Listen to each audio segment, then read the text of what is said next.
Hello, my friends, and thanks for tuning in. I'm Coach Pete coming to you live from New York City, and you're listening to Dynamic Destiny on Transformation Talk Radio. Each first and third Wednesday at noon Eastern, we'll help you get unstuck and keep you moving forward toward your destiny. You can listen to the show on your favorite podcast platform, YouTube, or my website, petecoaching.com. Hey, our quote for the day is a Chinese proverb. The best time to plant a tree is 20 years ago.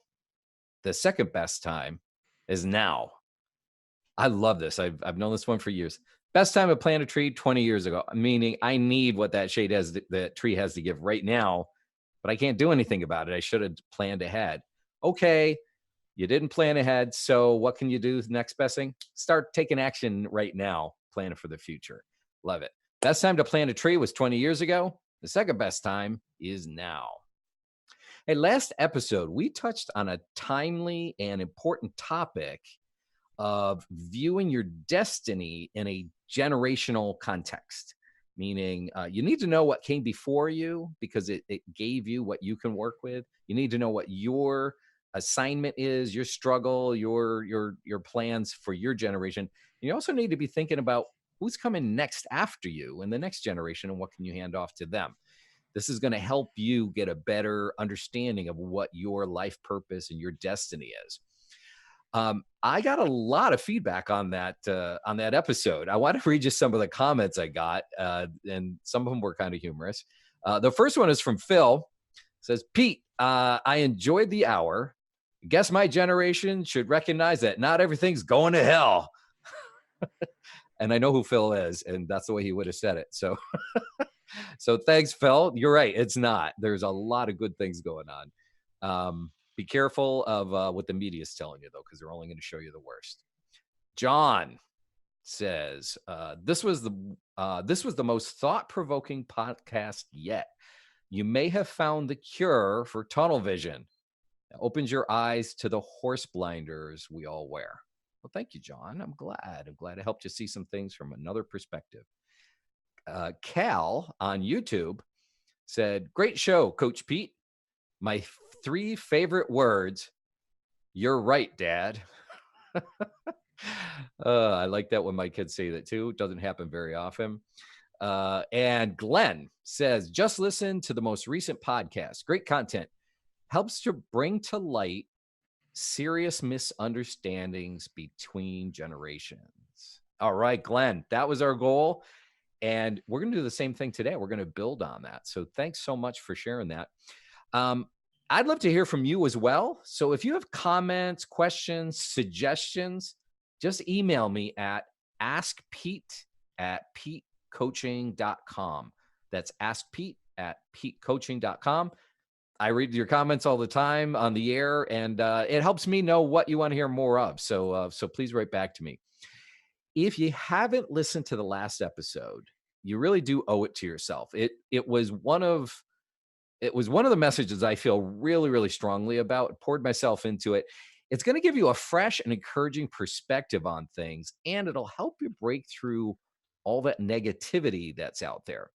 Now, one issue that came up on the last episode that I want to address right now, it's the whole concept of generational titles like boomer or baby boomer, Gen X, millennial. And some people actually, you're not real clear on what that means. So I'm just going to take a little time here to explain this before we go into the rest of the show.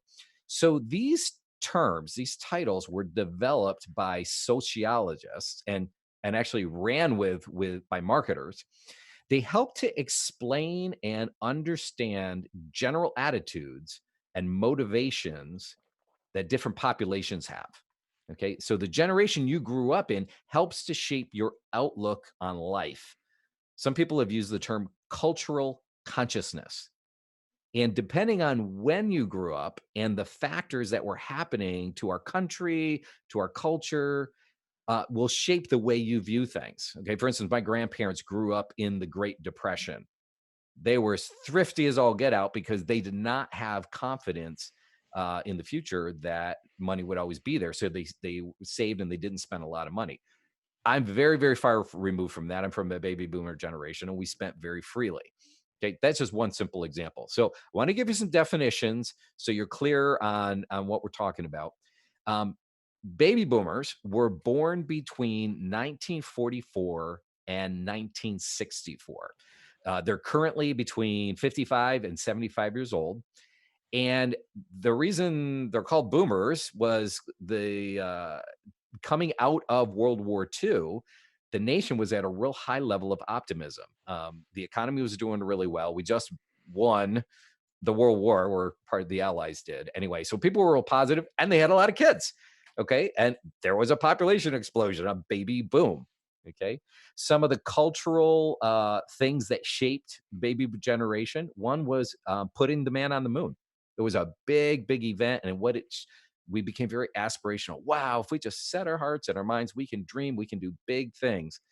On a negative thing was Watergate and President Nixon resigning. That opened our eyes to big systemic things that were happening in politics, and that we really shouldn't trust the government so much. Okay, there was a lot of other issues. Vietnam. Watch Forrest Gump if you really want to understand the factors affecting baby boomers.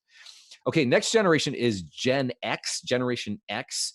They were born between 1965 and 1979, and they are currently between 40 and 54 years old.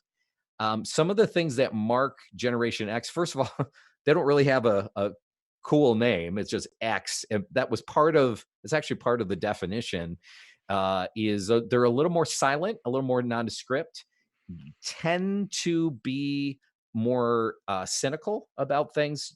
Their parents, one of the big factors is their parents got divorced at a very, very high rate compared to previous generations. So that was a real negative thing. Actually, another negative thing, but that was marked by that generation was Kurt Cobain's suicide. It's not the only thing. There's a lot of other major factors, but that was one. So his group Nirvana was expressing this angst that this generation was feeling. Anyway, Generation X. The next generation is Gen Y, or millennials. Okay, so they were born between 1980 and 1994. They're currently between 25 and 39 years old. Big themes for millennials are environmentalism.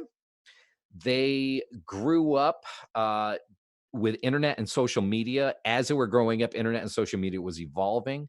Another big, big factor that affected the cultural consciousness was 9/11. A lot of millennials were kids at that time. Huge, scary, fearful thing, and it had big impact. And also the Great Recession that started in 2008. It really dimmed their career prospects and the way they viewed career, and plus big student debt. So big factors there. And then the next generation is Gen Z. They were born between 1995 and 2015. They're currently between 4 years old and 24 years old. This is the first generation that has had always on internet connectivity from birth. Okay, so it's no longer a wow thing. It's just part of their lives. It's the most ethnically diverse generation ever in American history, and this generation tends to lean toward practical solutions. Okay, so they're very pragmatic and smart. Okay, I only listed four generations. There's other ones that came before baby boomers. Like the silent generation was right before us. Before that was the greatest generation. The reason I list four is actually sociologists map these things repeat themselves. The characteristics, obviously not the internet and things like that, but the characteristics of the way generations tend to think tend to repeat in cycles. It's fascinating. I can't spend any more time on it, but go research it on Google and you'll have a good time. Okay, you're listening to Dynamic Destiny with Coach Pete Cafarchio on Transformation Talk Radio. Going into this next segment, I wanted to build on this concept of generations, and I'm really excited to have a special guest on the show today, Josh McGrath. Now, I first met Josh last summer at a reunion event. I actually went to college at the same time as his parents and knew them. And I was at this event. I was a guest speaker there, and there's this young guy who's just standing out. He's talking to me, but there's just something about him. I was like, I want to get to know this guy. And he was super articulate and curious and had all these things going on. And my radar was up, my prophetic radar. And I was like, there's a calling on this guy's life. And let's go find out what it is. We talked many times since then, and we actually now work together in a coach-client relationship. And I wanted to have him on the show because what he is doing is a great example of how a newer generation is bringing a new approach and solutions to older issues. Okay, so some of the issues that my generation framed and the way we dealt with it, they're taking the same thing and they're doing a very, very different way. So I also think his topic's really, really important. But as you listen to Josh, and I think you're going to love hearing from him, I want you to keep that in mind. Like, yes, this is some of the new ways we can be thinking about things, and this newer generation has the ability to do that. So one of the most divisive issues over the past 50 years has been pro-life versus pro-choice. And Josh believes there's a third choice. So he is changing the national conversation around pregnancy decisions. I really wanted to hear what he has to say. So please join me in welcoming Josh McGrath. Yay. Welcome, Hey, Josh. thanks, Pete. I appreciate it. Sure. Josh, tell us a little more about yourself and what you're doing. Oh, absolutely. Well, if you had asked me in college, do I want to work in the nonprofit sector, I would have emphatically told you no. The irony, since graduating college, I've only worked in the nonprofit sector. And then had you asked me in college, do you want to work in the world of pregnancy? I would have absolutely told you no. And again, here I am working within it. But I love what I get to do. I'm so passionate about our message and equipping people with the things that we're developing. And so I just want to give kind of a quick backstory on what we're doing. We've developed an approach that we call the third choice approach. And we define that as an individual response to women and men facing a pregnancy decision that recognizes their dignity and restores hope through relationship. Now, when you had mentioned pro-choice, pro-life, probably for most of your listeners, they've already gone into kind of either defensive mode or attack mode, because just those very terms cause us to kind of like bristle and be ready for an attack because of just the political nature of this conversation and the importance of this conversation. And so it's so funny because you say, well, we're going to talk with somebody about pro-life, pro-choice issues, and now everyone's like, okay, do I attack this radio show? Do I turn it off? Do I turn it off? Right? Cancel culture. Yeah. And that's just totally natural based upon the way this conversation's been framed. And that's one of the big areas that we're trying to actually engage with is culture as a whole and recognize that for the last nearly 50 years, we've approached this conversation predominantly through a political mindset, viewing it as pro versus anti. But the problem is in the midst of all of that, we've lost sight of the individual walking through the decision process. There's been so much emphasis on the outcome carrying to term or termination that we've actually placed all our time and energy there.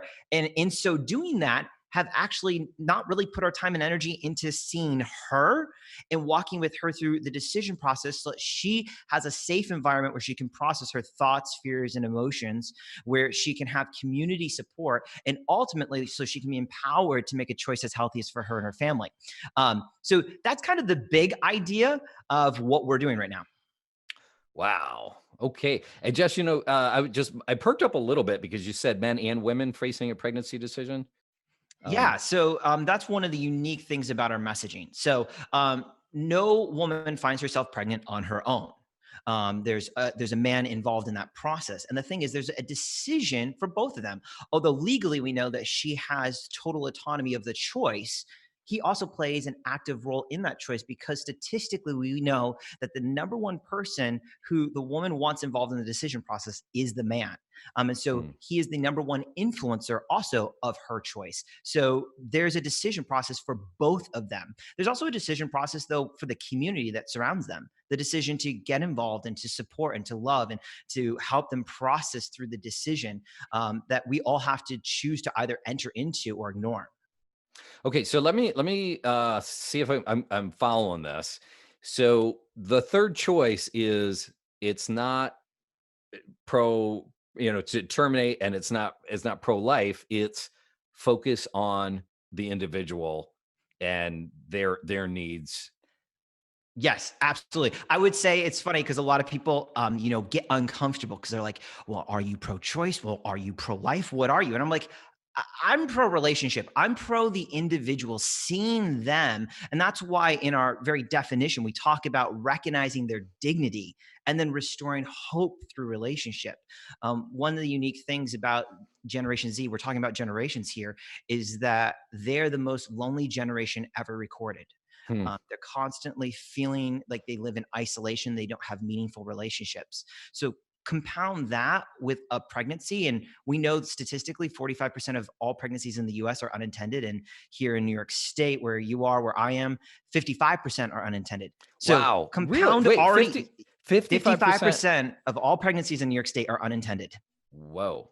Yeah. Okay, So wow. compound feeling lonely and isolated from others, not Mm. having meaningful relationship or community with an unintended pregnancy and with the political nature of it. And now you suddenly feel so isolated that you don't feel like as an individual, you can turn to the very support that you need to process the decision for fear of what they're going to say or what they're going to do.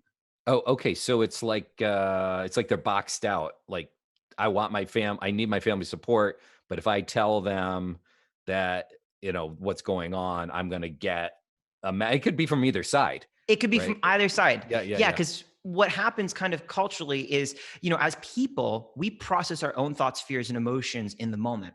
So I like to use this example of, someone coming to you, and they're giving you information that's surprising or something that is unexpected. And what do you do in that moment? You process your thoughts, fears, and emotions there. But the thing My is, own yeah, thoughts my for own. yeah, yeah, I'm not being empathetic at that point. No, but the individual coming to you has their own thoughts, fears, and emotions that are now being realized in the moment that you're processing your thoughts, fears, and emotions. It's almost like you're causing their fears to come to pass by processing your own thoughts, fears, and emotions in that moment. And so, a large part of our training and our messaging is helping people to look at the individual, see them again. Don't see politics, don't see a debate, don't see a moral positioning, see them. And although all those other things are vitally important and do need to continue to exist, they're not the answer. In the moment of need, I say this all the time, in the moment of need, politics fails women because take your favorite piece of legislation. All right, if you could snap your fingers and make anything you wanted to happen today happen, and then a woman comes to you facing a pregnancy decision, she says, I don't know what to do. Well, you can hand her that piece of paper and say, well, here you go. Here's this legislation, and say, you're all set. But is she all set? Has that legislation identified her needs? Has it removed the obstacles in her path? Has it provided a safe environment for her to process through her thoughts, fears, and emotions? Has it provided relational support that she needs to feel empowered through the decision process? Absolutely not. So, although important and something that we need to continue to be actively engaged in, it's not the answer. The answer is you, it's me, it's family and friends, it's community coming alongside and being involved in that decision process. Wow. Wow. It's a lot. So yeah, it is. It is a lot, Josh. You just threw at past 5 minutes. You threw some really big concepts at us, and this is, if we are entrenched, and we've been trained to be Yeah, entrenched in a position, 100%. right? Okay, help us get better traction on this. Can you tell us how this plays out in real life for individuals? Can you give us some stories, or how does this Absolutely. actually Yeah, play out? absolutely. So I'm going to give an example from my own life, kind of where my journey started from years ago when I was in college. So I was in college, and my best friend at the time went to school with me, and he had an acquaintance from high school who posted on Facebook that she found out she was pregnant. She didn't know what to do. And the boyfriend was pressuring her towards a specific outcome. And so she just kind of threw that out there and was like, I need help. And so he contacted her and said, hey, would you like to come up to where we're staying at school, stay with a family up here so you can process the decision? And she said, I'd love to do that. And we said, great, let's find a time when we can get you up here. And I remember it was a Monday evening. We were leaving school together. And he gets in the car. We're riding back home together. And he says, hey, I just, let's call her Bethany. I just heard from Bethany. She called me. And I said, okay, what is it? And he said, her mom found out that she's pregnant and is telling her she has to get an abortion. And I was like, oh wow, that's really sad that her mom is not willing to process with her the decision to find out what choice is going to be healthiest for her. And he goes, yeah, well, here's the complication. If she doesn't agree to it by tomorrow morning, her mom's going to kick her out of the house. And I was like, wow, that's just so sad. Here's a young woman unsure of what to do and being told what she has to do, not empowering at all, being forced into an outcome that's not her own. And so I said, well, can we get her up here like on a bus? And he's like, there's no more buses that run tonight. And I said, well, what if we drive down and get her tonight? And he said, let me ask her. So he pulled open his flip phone, called her. She said, absolutely. And he said, all right, we'll be there by 11. And so we jumped in my 1994 Oldsmobile wagon, 15 miles to the gallon, and drove 4 hours to her house. And we pulled up late at night, and this was mid fall. And so she's sitting on the front porch of their house with a big black garbage bag next to her with some clothes in it, with a sweatshirt and a hoodie up, just kind of shivering out front. And we go up, and I introduced myself to her, and I was like, hey, I'm Josh. She mentions, I'm Bethany. I was like, well, let's get you back home. And so we put her in the car, and we drove back home. And she stayed in our area with a family for about a week, where there was just time to process through the decision to Hmm. figure out what choice was going to be healthiest for her, in an environment that wasn't going to pressure her or manipulate her or coerce her towards a specific outcome. In the end, her choice was to carry to term. But through that process, one of the things that I learned was, as I walked up to her that night at 11 o'clock at night on a cold, fall evening, it didn't matter what my moral position may have been or my political position may have been. It didn't matter what nonprofit I may have been volunteering at or giving money to. In that moment, all of that failed.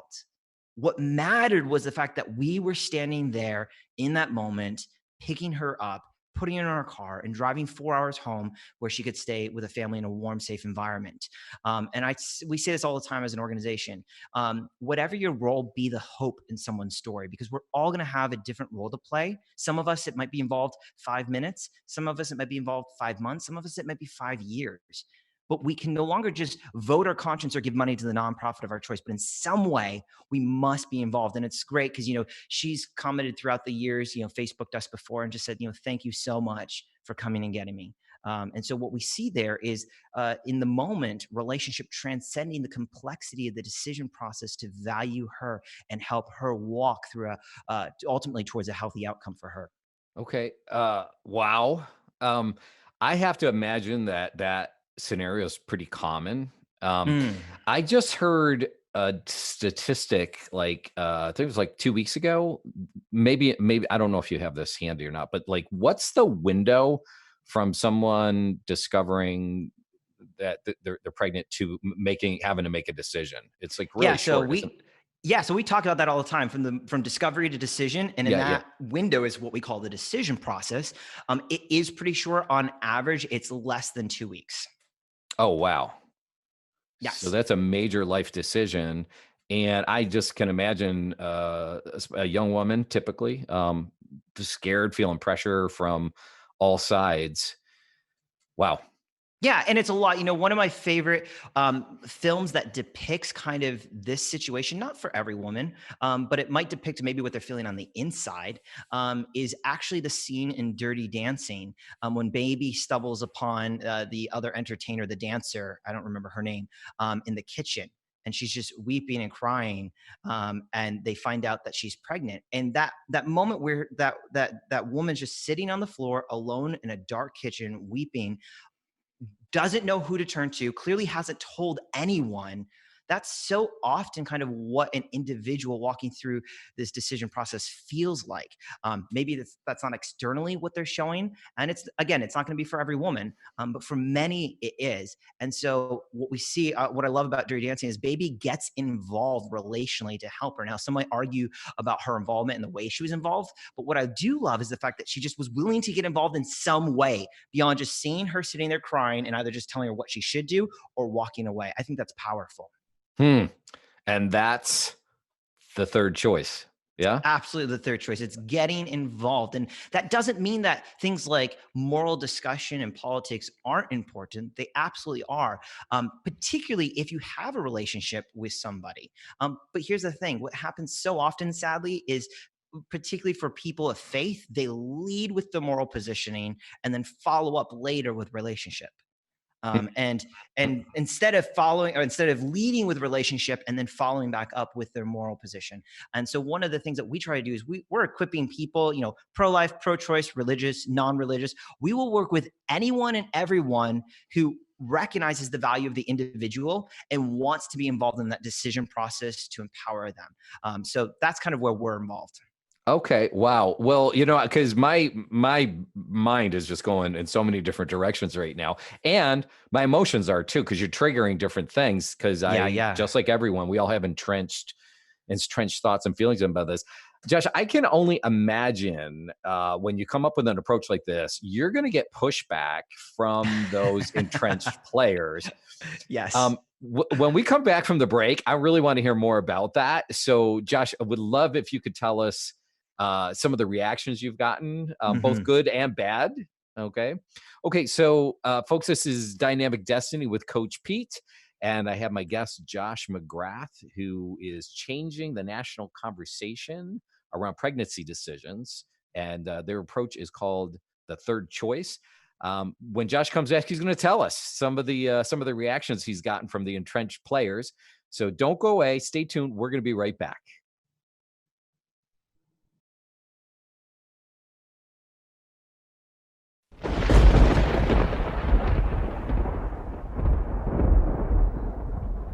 We're back on Dynamic Destiny with Coach Pete, where we unpack your powerful potential. As a reminder, you can catch archived episodes and get lots of helpful content and resources at petecoaching.com. I'm here with my guest, Josh McGrath. He's a millennial who's changing the national conversation around pregnancy decisions. His approach is called the third choice. And Josh, as you've introduced this game-changing idea, what kind of pushback or resistance are you getting from folks that are in entrenched positions? I get a lot of pushback from both sides. I say it often this way: we make everyone unhappy because we don't fall into the traditional pro-life camp. We don't fall into the traditional pro-choice camp. And so when you don't fall into either of those, and especially in a culture where we're conditioned to know how to relate in that binary environment, it's uncomfortable for everyone. And so, if you're pro-choice, well, and I'm pro-life, well, I know how to interact with you. Or if you're pro-life and I'm pro-choice, I know how to interact with you. Like things like that. We know how to navigate that world. But if I kind of come in with a new message where it's like I'm breaking beyond the conventional barriers of pro-life, pro-choice, suddenly everyone's like, I don't know what this is. Yeah, I don't know what bucket to stick that in. Exactly. It's market disruption is what it is. So everyone gets, oftentimes just uncomfortable or angry until we are able to explain who we are and what we're doing. I think one of my favorite stories is during our first year, kind of as we were messaging this, one of the universities in our area wanted to provide us an intern to work with us for 10 weeks. And we were like, absolutely. And so we went through the application process. It was approved. And then it was sent out to the students and faculty. And basically the faculty, not the students, were really concerned about what we were developing and doing. And they didn't think we were being honest. And, we were being accused of being an undercover anti-abortion organization or undercover this or undercover that. And I'm like, I don't even know what you're talking about. And so I ended up meeting with the director of the internship program. And we spent some time together just chatting about who we are and what we're doing. And it was so funny because he kept being like asking questions, trying to figure out, well, what is our agenda? And our agenda is to love and serve and walk through the decision process with somebody facing a pregnancy decision. That is our agenda. And it was just so hard for him to figure out how to interact with us because there wasn't an end goal. It wasn't get them to carry to term or get them access to an abortion. It was literally like, okay, so you just want to walk with them through the decision process? And I said, yes, because only the woman solely holds the decision. So we want to empower her through that deciding process. So it's just so funny. And in the end, he was like, all right, well, let's get you an intern then. And we got an intern for 10 weeks paid for by the school, which was incredible. I've had multiple pro-life organizations, churches even come out and say, you're just a pro-choice organization trying to rebrand pro-choice, which I think Wait, is so but either side is accusing you of being the other. oh my gosh. Okay. Yes. And it's so funny. I can't tell you the number of times I've met with particularly pastors who hear about us and are very concerned about what we're doing. And we'll sit down together and we'll chat about it. And they're convinced because we use, I guess, what you would consider pro-choice rhetoric. I mean, we recognize the autonomy of a woman's right, to choose. We recognize that only she holds the choice. We recognize that apart from kidnapping someone and putting them in the basement for 9 months, there's nothing anybody can do, pro-life or pro-choice, to force a woman to carry to term. So like, we recognize all this. And so like, our goal is to not advocate for a single option, but to educate on all the options, and ultimately to equip people to be the solution to the needs of those walking through the decision process. And it's just so funny because the pushback that I'll get is like, but you're not using the language we like to hear. You're not using the slogans we like to hear. You're using language and vocabulary of the other side. And I'm like, but it's not about sides. I'm not choosing a side. I'm choosing the woman. That's what I'm choosing. And so it's funny because we've been able to win over actually many, many people, both pro-life and pro-choice, Christian, non-Christian, religious, non-religious, who after they're able to spend some time digesting this conversation, get very excited about it because they recognize that, although politics is important, at the end of the day, it isn't the ultimate solution. It's me being involved in this. And they're active now in communities all across America. Wow. I want to hear more about that too. I know that for myself, first time I heard about this, I said, "Well, that's intriguing." I Hmm. had to stew on this for a little bit before Yeah. it really started sinking in. I was like, "Oh my gosh, these women really are being failed by this extreme rhetoric on both Yes. sides, and who's carrying." And it just you have to think about it for a little bit before it really sinks in. I know, I'm going to do this, the generational reference here a little bit. One of the things boomers, we've been pretty good at is kind of setting up sides or fights. And we Mm-hmm. tend to be pretty competitive. We were trained that's the way you do things Yeah. is, you enter in a competition and you do you fight and one side's going to win and one side's going to lose. And as sociologists have uh, researched and worked with millennials, found out that is a real reaction point. The millennials want people to feel included and stop excluding people. And it doesn't have to be, one side wins and dominates. They don't like that kind of thinking. Whereas I was, my Mm-hmm. generation was very much trained that way. So this third option is like, I don't know what to do with that because it's not this win lose kind of setup. Um, but you said that Gen Z is accepting this better or more easily.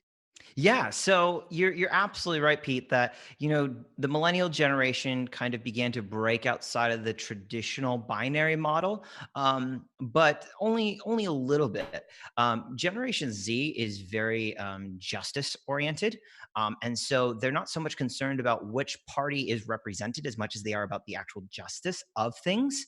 And so they've seen their older siblings, they've seen the previous generation, millennial generation, really take to causes, but at the end of the day, oftentimes fall back into the traditional, camps, Yep. so to speak, in every conversation. Right. Right. Right. Generation Z, what's so interesting about them is they're kind of breaking the mold altogether, and just saying, okay, like I don't care who represents this, but this is the thing I care about. And so when it comes to the conversation of serving women and men walking through a pregnancy decision in a relational way, they gravitate towards it so fast. It's not even, you don't even need to explain, well, there's pro-life versus pro-choice. And they're like, no, what? I can do something relationally. And they're all in, which is really exciting. And we find that the millennial generation actually, with just a little bit of conversation, jumps in quite quickly as well. It's some of those older generations that we get a lot of pushback from. Yeah. Well, I there's a metaphor that I think of, and that is some people call it hand freeze, and that Mm, is and I like doing home repairs. So sometimes if I have to, like I'm using a crosscut saw or something and I have to hold something really, really tight, For a long time, my hand, literally, my fingers can freeze around that thing. And in battle, in old time battles, when they were using swords, a warrior, their hand would freeze sometimes to Mm, the sword. They just, because they couldn't let go and they had to really use it, and it was really intense. And sometimes another person would actually have to come and peel their fingers off the handle of the mhm. sword.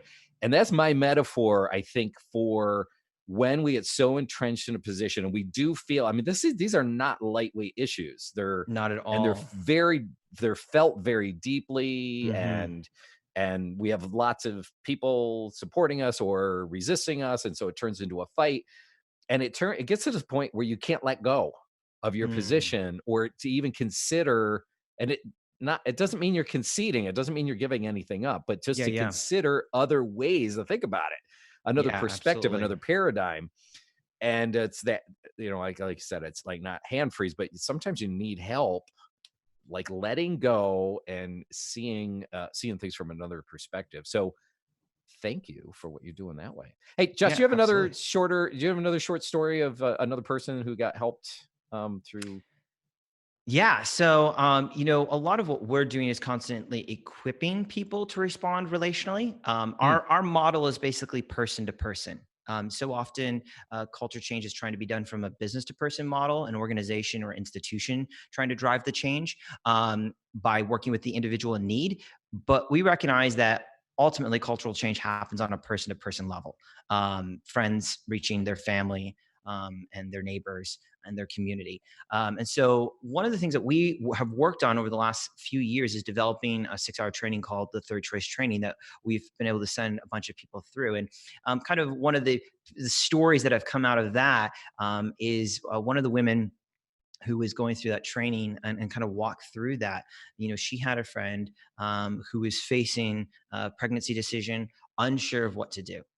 Completely unsure of what to do, and my friend said that the individual who went through this training, she said to me later, I would have responded typically just telling her what she should do. Instead, I drove to her house, I sat down with her in her living room, and I asked her, "How are you doing? What's going on in your life? How are you feeling? What are the needs that you're experiencing? How can I help alleviate those needs?" Um, I don't know the outcome of her friend's decision, but what's really cool is this woman came back and was just so impacted by the fact that traditionally she would have just responded in kind of a binary, let me just give you my slogan and my opinion way, and mhm. instead was able to walk relationally with her and really maintain the relational integrity of that relationship. And so we've heard dozens of those stories from people who have gone through the training and then realized, oh, I need to respond in a relational way, and have done so and seen relationships grow deeper with people walking through the decision process as a result. Wow. I love how you told that story too, Josh, because you didn't tell me like the final outcome of the Hmm. pregnancy, because that wasn't the key. The key was about the Yes. relationship. Good Yes. story. That's a good one. Josh, Absolutely. how can my generation help yours? Great question. So I would say first, anytime that there's change, it's uncomfortable. I don't love change. I'm not an inherent person who looks to change everything in my life. So when it does happen, it's uncomfortable, particularly when it comes to beliefs, philosophies, political parties, or things that I support.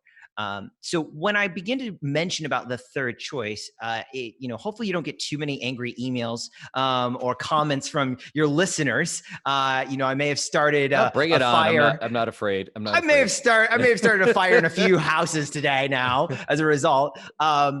But one of the things that I would encourage kind of the older generation to do is to be willing to put aside for a moment the way that you've approached and viewed this issue, to begin to expand your understanding of the third choice, and ultimately to see the individual walking through the decision process. The purpose of the third choice is actually not to eradicate and get rid of the existing structures of our culture and to say those are bad, burn them down. The purpose of the third choice is seeing the woman and saying, I want to do something to help her. That's the purpose. And Yeah. I feel like if anybody can get behind caring for a woman in their life walking through the decision process, then we can work together on this issue. But it's uncomfortable because we don't naturally support, political parties, endeavors, or organizations that we think are inherently wrong. Nobody Yeah. does that. Why? We want to be right. And anytime we're investing our time, our energy, our emotions into something, to be told that there's a new way of doing things that might either be better or more effective means that we feel like the thing we're supporting is under attack. And so then Yeah. we Yeah. It's become got to be either defensive. or. Yeah. It's Yes, got to be either exactly. or. Yeah. Uh-huh, uh-huh. And so one of the things I want to encourage just an older generation to do is to continually be inquisitive, to ask questions. We're all biased, but the goal is to identify our biases so that we can operate beyond them, not get rid of Wow. them, but operate beyond them. And that's a challenge for anyone, not just the older generation. That's a challenge for me. That's the challenge for the next generation. It's the challenge of every generation to be able to do that. You're listening to Dynamic Destiny with Coach Pete on Transformation Talk Radio. I'm here with my guest, Josh McGrath, who's changing the national conversation around pregnancy decisions. Josh, you just said, like, one of my favorite words. You said the word challenge. And so I think it's time for the Make It Real challenge. Wait, you got to do the drum roll because you're my guest. Okay, get ready for the Make It Real challenge. Ding, Josh. What So can my people do in practical level? What can they do? Yeah. So my challenge today would be not so much what you can do, but what you don't do. Uh, Social media, particularly Facebook, has created a world where we feel confident expressing our views in a very candid and oftentimes antagonistic way. And the problem is this: if we continually post things on social media, particularly surrounding the issues of unintended pregnancy, pregnancy decisions, politics, that just kind of supports our views and beliefs always. For those who are observing afar off and seeing those statuses, what do you think is going through their mind when they face a pregnancy decision and need now to turn to you?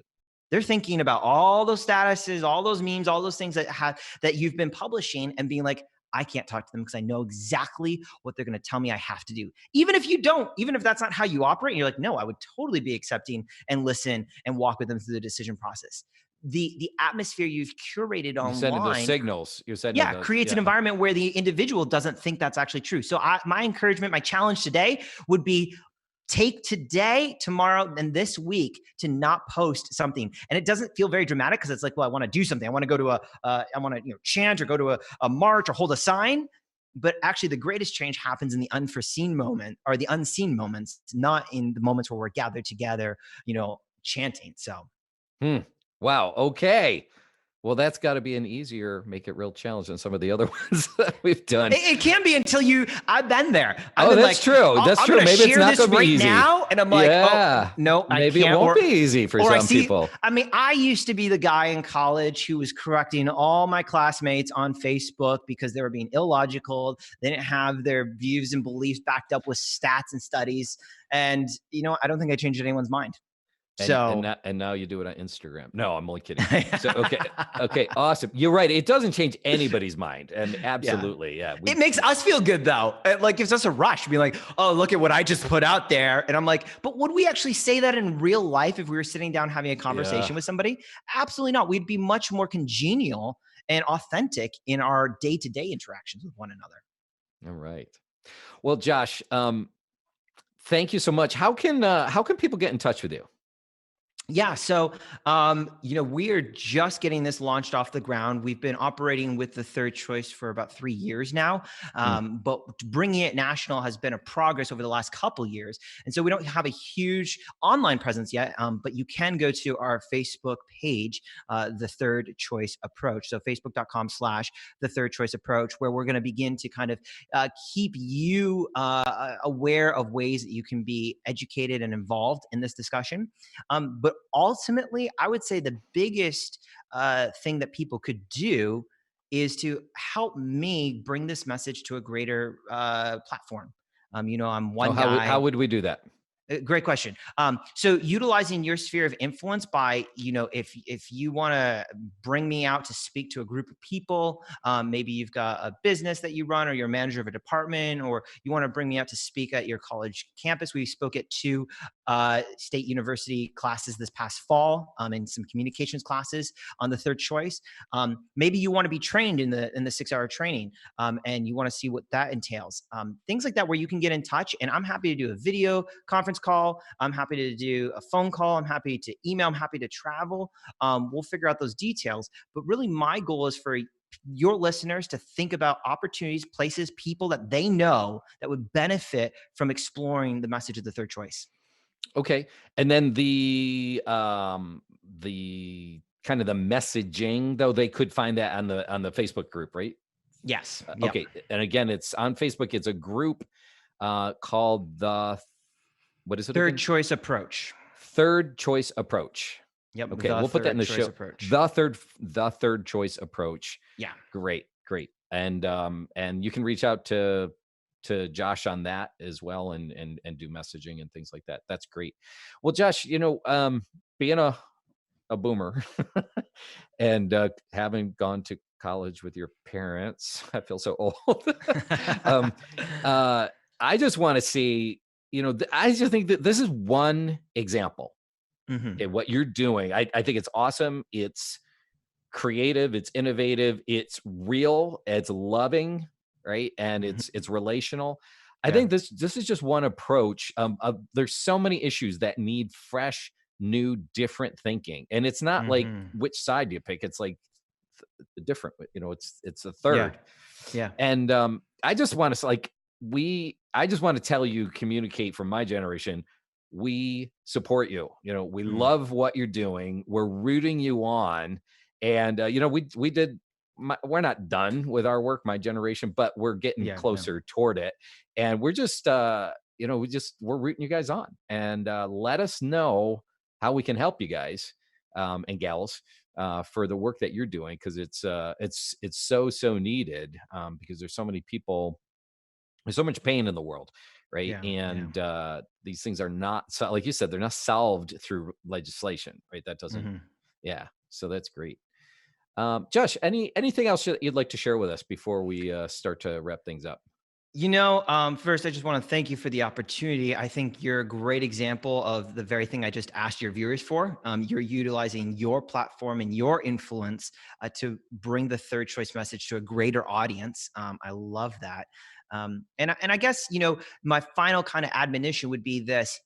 This is a serious conversation. We get to laugh, we get to hear some fun stories along the way, but it really is a serious conversation with a very weighty decision. And so I don't want people to feel like the third choice approach is discounting the importance of the decision, of the impact of the decision, but recognizing that if the focus is the decision and not the woman, we naturally don't see her. And the Hmm. purpose of the third choice is to realign our focus on her and see her and value her and love her, and to serve her through that decision process. And so it can feel like, oh my gosh, you don't care about the decision or the impact of it or access to things post decision. No, no, no, no, no. That's all important. That's not where the third choice operates. The third choice operates in the decision process. And that's really important, I think, for everyone to understand. One of the things that people sometimes think is that, the third choice approach is the end all be all answer for the variety of needs that surround the discussion of pregnancy decisions. And I think it's important to understand that it's not the end all be all. It's not the one and done answer. It's Hmm. actually a step on a journey of solutions that are going to be discovered and developed, not just by my generation, but by the next generation and the generation that comes after that, until such a point as we've got a holistic response to this issue that predominantly has been fought in the political arena. I believe that we're just kind of the beginning of this journey of restoring relationship to that conversation, and that's what has me so excited about what I do. Okay, so I love that, because here you are, a young guy. Do you mind saying how old you are? No. How old are you? 32. 32. Okay, great. We got a young guy, and he is already thinking generationally. Okay. I know one thing, Josh, you told me you had researched everything that had come before. Yeah, And now, but he's also thinking like, hey, I'm doing my part, but I hope the next generation can pick this up and make things even fantastic. absolutely. And it's not your job to figure out what that is. Your job is to do what your time and your place in the world Exactly. right now. Yep. Wow, I love that. We could all learn from that. All right, thanks.